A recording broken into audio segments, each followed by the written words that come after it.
Mes chers étudiants et étudiantes, on continue notre travail sur le programme de biologie en français. Maintenant, on va commencer de prendre la deuxième partie de la révision. C'est le mouvement chez les êtres vivants, chez la plante et en même temps chez l'homme. L'image montre l'intégration entre les muscles du corps lorsque l'excitation de ce type d'activité physique. Quels muscles ont le plus besoin d'énergie pour réaliser cette activité? Ça va?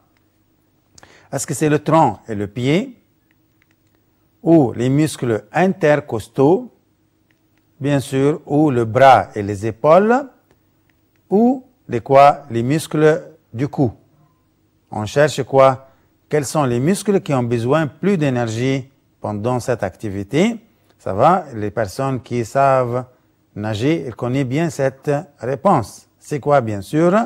C'est quoi les bras et les épaules? Parce que pendant la natation, ça va, on a besoin de quoi? Les bras et les épaules pour avancer dans l'eau. Bien? Question facile, bien sûr.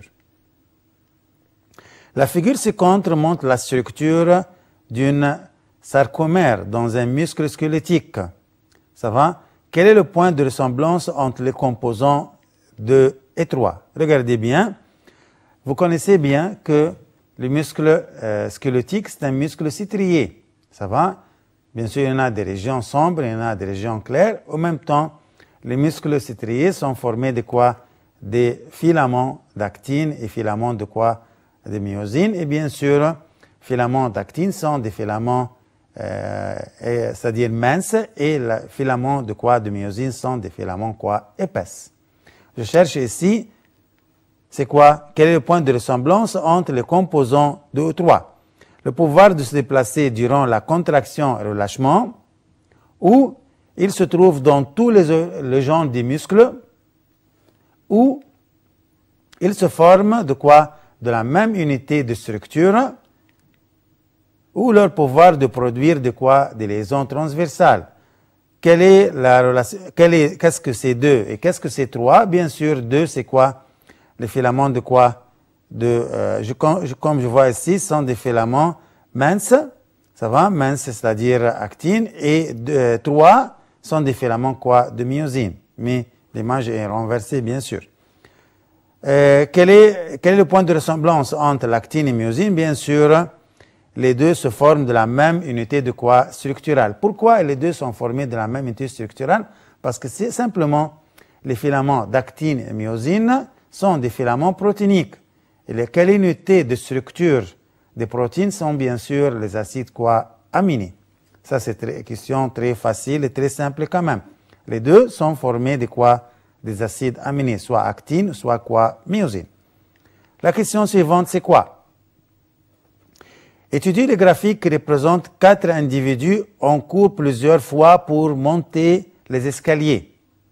Ça va? D'un immeuble de 5 étages. Et la concentration d'acide lactique formée dans les muscles du corps. Quel individu, parmi les 4, n'ayant pas effectué régulièrement les exercices nécessaires avant la compétition? Bien sûr, les sportifs, toujours, les gens qui font du sport, toujours font des exercices physiques avant de faire quoi? N'importe quel sport. Qui souffre de quoi?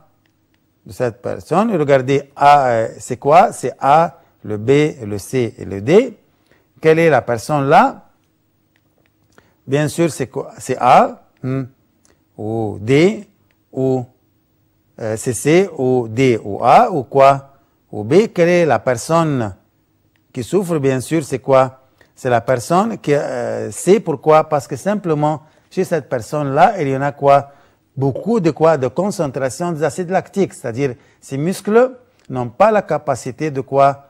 De faire un mouvement. C'est-à-dire, ces muscles sont un peu durs, ça va? Ils n'ont pas cette capacité. C'est-à-dire, ils ne respirent pas activement.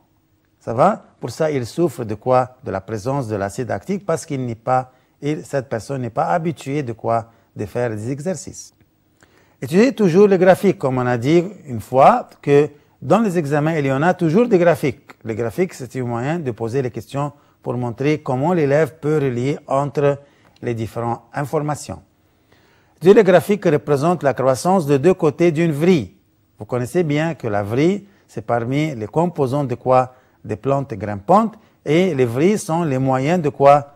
De faire un mouvement. On appelle ça le mouvement par traction.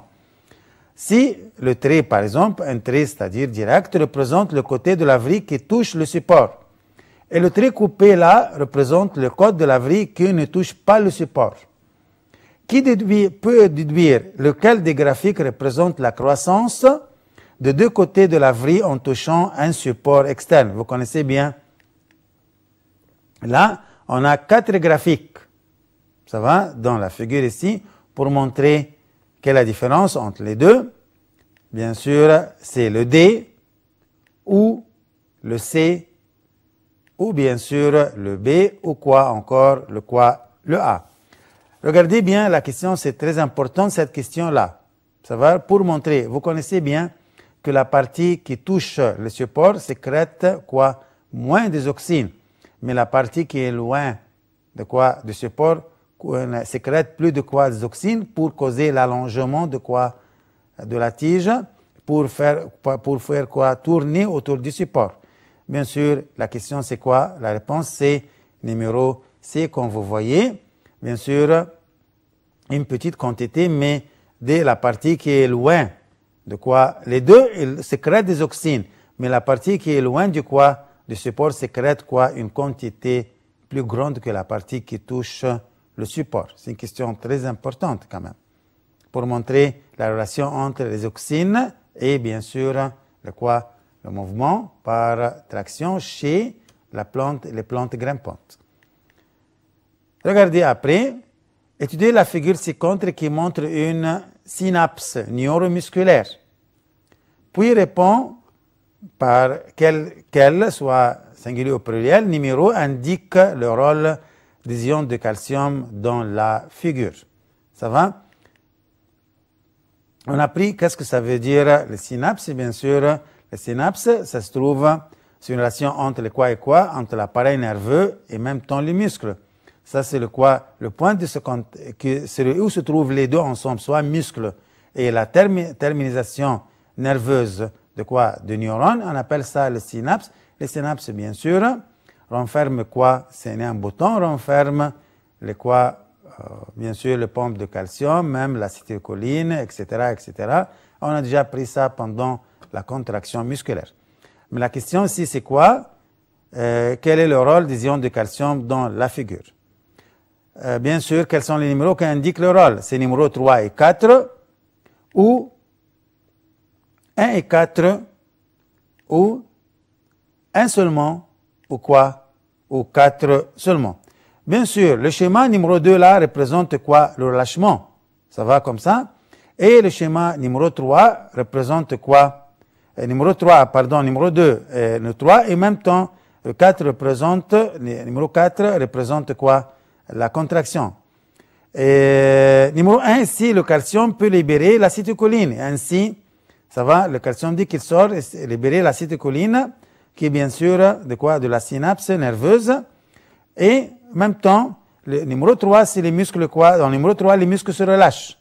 Et le calcium n'a pas de rôle. Et numéro 4, les muscles se contractent par des liaisons quoi? Transversales. D'où entrent les ions de calcium dans leur quoi? Structure. C'est-à-dire que le calcium ici a 2 rôles. Numéro 1, premier rôle, c'est pour exploser les vésicules qui contiennent l'acétylcholine. En même temps, c'est pour aider à la formation de quoi? Des liaisons transversales. Bien sûr, la réponse est numéro quoi? 1 et 4. C'est-à-dire, il a un rôle, comme je disais ici, pour faire sortir l'acétylcholine de quoi? Des vésicules qui se trouvent acétylcholine dans le bouton. En même temps, il a un rôle pour faire les liaisons transversales, pour les filaments de quoi? De myosine s'attachent avec les filaments de quoi? D'actine. Bien sûr, pendant la contraction, c'est-à-dire le calcium ici a double rôle. Regardez la loi de quoi? De tout ou rien. C'est la loi, là, on a déjà pris en deuxième quoi? Secondaire, mais la question a expliqué déjà la loi.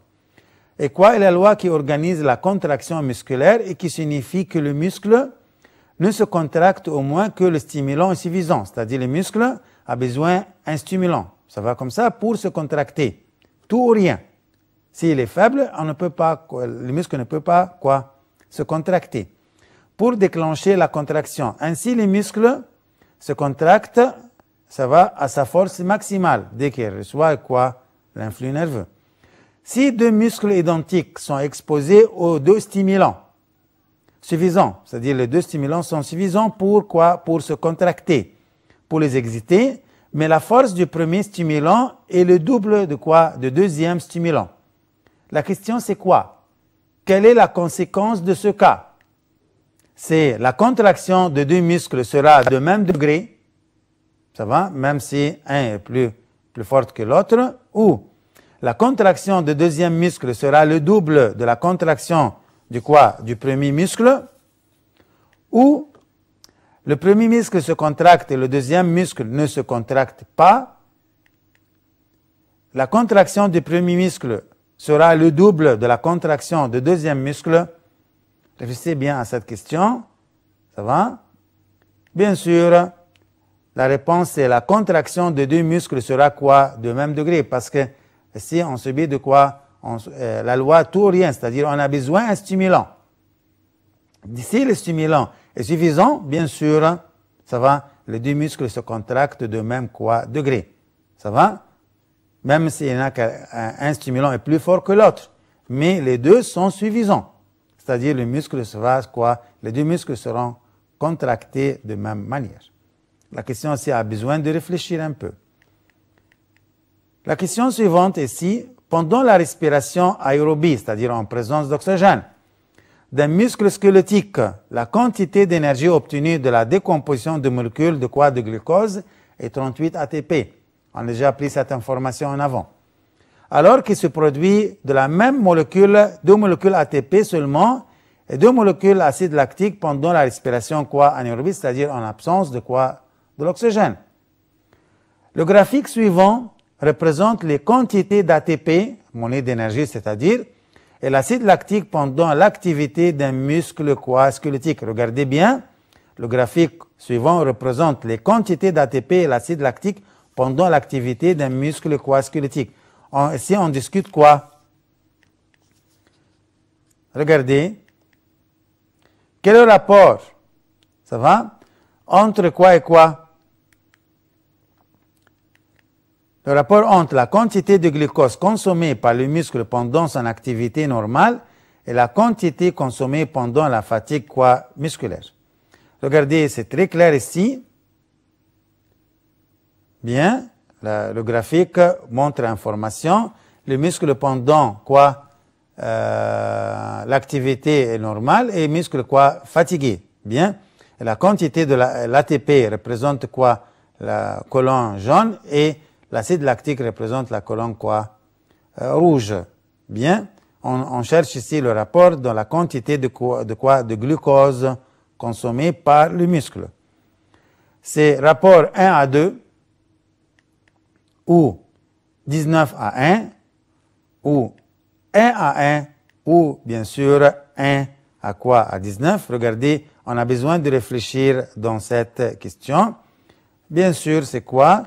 Le rapport sera 1 à 19 parce qu'on donne ici 2 ATP, à l'autre côté on donne 38 ATP. La question ici, bien sûr le graphique montre beaucoup d'informations, mais le rapport toujours sera 2 à 38, c'est-à-dire 1 à 19.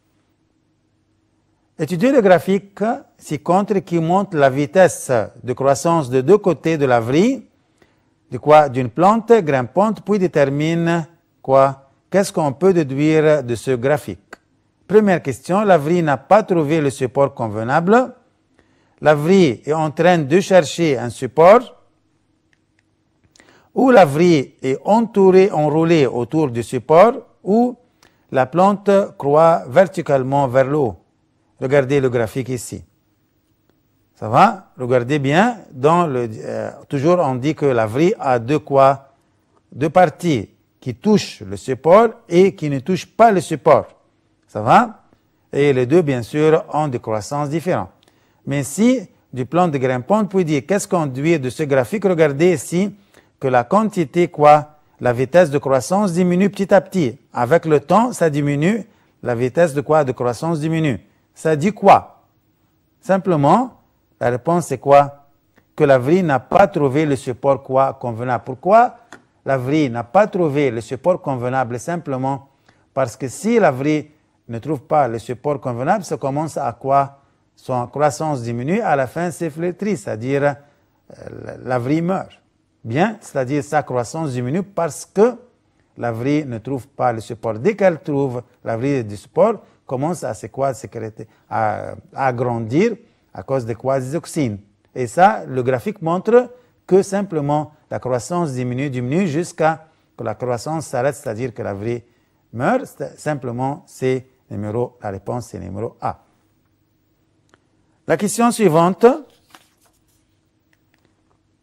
Qui signifie l'unité fonctionnelle d'un muscle est formée de 75 unités structurales?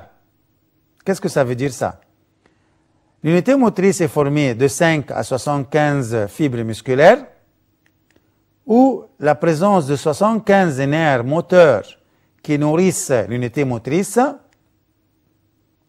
Au numéro C, le nombre de terminaisons nerveuses qui nourrissent chaque unité structurale est 75 terminaisons, où la fibre nerveuse motrice nourrit 75 fibres musculaires. Je veux dire quelque chose. L'unité structurelle, c'est-à-dire quoi? Simplement, l'unité structurelle est quoi? De la muscle, c'est la fibre musculaire. Et encore, l'unité fonctionnelle est quoi? Unité motrice. Faites attention de ça. L'unité structurelle est la fibre musculaire. L'unité fonctionnelle est quoi? Unité motrice. La réponse, c'est quoi? Simplement que la fibre nerveuse motrice nourrit combien? 75 fibres quoi? Musculaires. C'est-à-dire l'unité fonctionnelle, c'est même quoi? Unité structurelle. L'unité fonctionnelle, quoi? Simplement, c'est quoi? C'est l'unité motrice. C'est la même, c'est une unité motrice. Et l'unité structurelle, bien sûr, c'est la fibre musculaire. La réponse ici est claire. La question suivante. Étudiez le graphique ci-contre qui montre le changement de la longueur du muscle jumeau d'une personne en marchant. Ça va comme ça, la personne et les muscles jumeaux en marchant. Qu'est-ce qu'on peut déduire de la distance parcourue par cette personne dans chaque cas? Ça va comme ça? Regardez bien.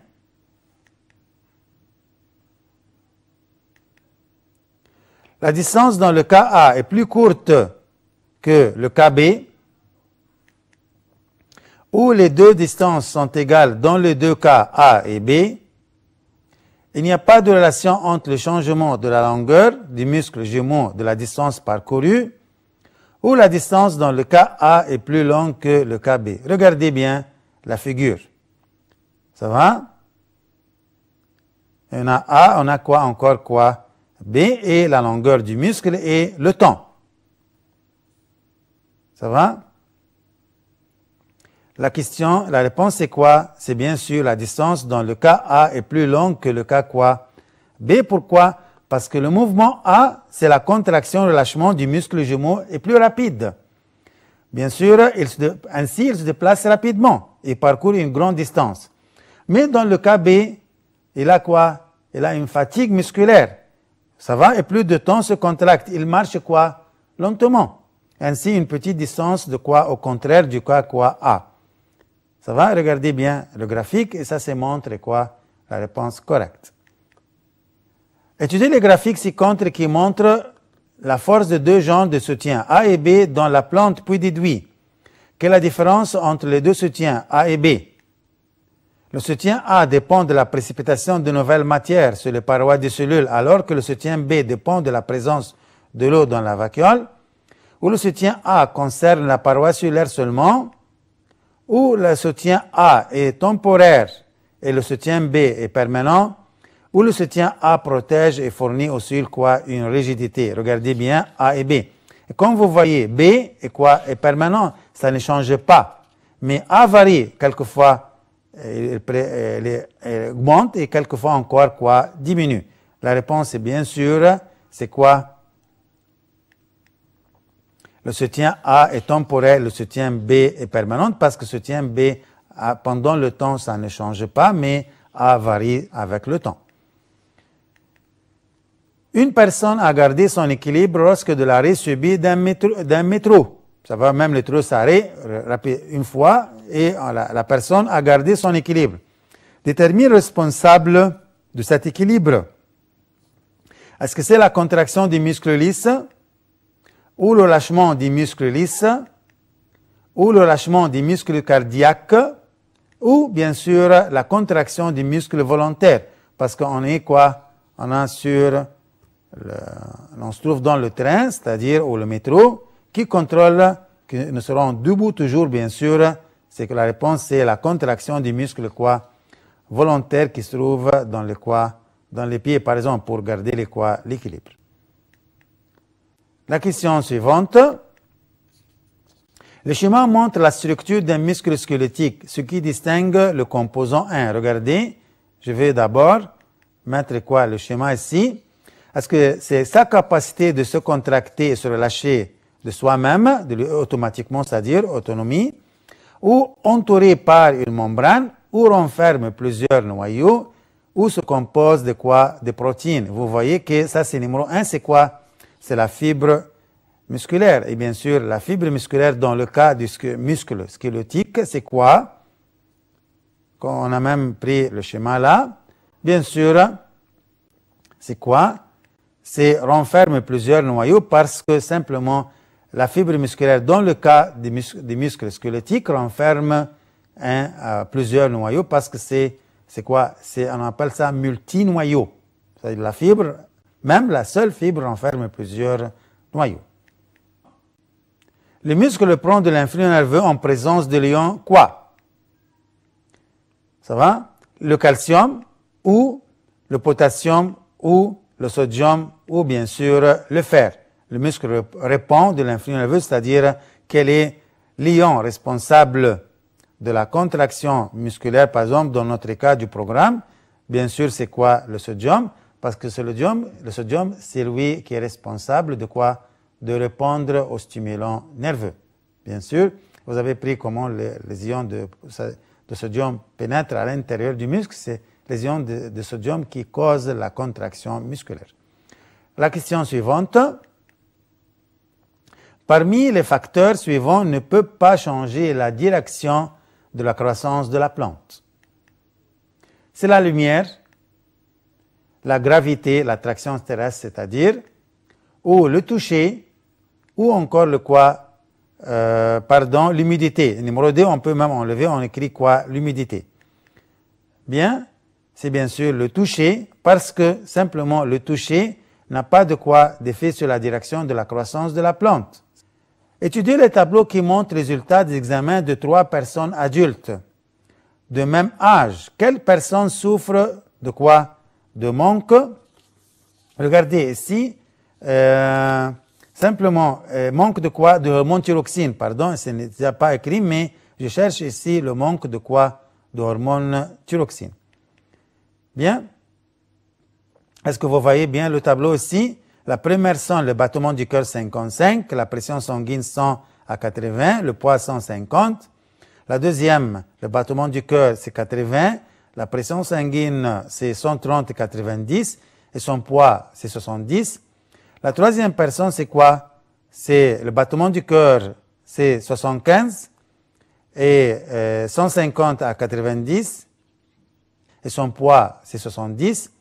La troisième personne c'est quoi?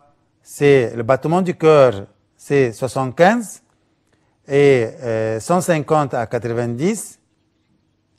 OK. Et le poids, c'est quoi? C'est 90. Ça va comme ça? Regardez ici. Quelle personne souffre de manque de quoi? De l'hormone thyroxine. Bien sûr, c'est quoi? C'est la deuxième personne ou la première personne ou la première et la troisième personne et encore quoi? Ou la deuxième et la troisième personne. Bien sûr, la réponse c'est quoi? C'est la première personne. Bien sûr, parce que simplement le manque d'hormone thyroxine augmente quoi? Ou entraîne à la diminution du battement du cœur. Et ainsi, si le battement du cœur diminue, ça peut causer quoi encore? La diminution de la pression sanguine. Parce qu'on a déjà pris, si la thyroxine diminue, bien sûr, le battement du cœur influent par cet abaissement. Et quand le battement du cœur diminue, bien sûr, la pression sanguine diminue. Ça, c'est le cas là, c'est chez la première personne. Ça va? Et ainsi, à la fin, ça peut causer même l'augmentation du poids de la personne. Ça va? La question suivante. Quelles affirmations décrivent correctement les recherches de Claude Bernard? Ça va? Vous connaissez bien que M. Claude Bernard, là, qu'est-ce qu'il a travaillé? La question, le foie sécrète le suc biliaire dans le canal digestif ou le foie a un rôle d'équilibre le taux de sucre dans le sang, ou le foie est considéré comme une glande endocrine, ou le suc biliaire a un rôle dans la digestion des lipides. Vous connaissez bien que M. Claude Bernard a travaillé sur, bien sûr, le foie, c'est-à-dire que le foie sécrète le suc biliaire dans le canal digestif. On a terminé la deuxième partie de la révision sur le mouvement chez les êtres vivants. Je souhaite que vous avez bien compris les questions et encore vous avez profité de notre question. Merci et au revoir.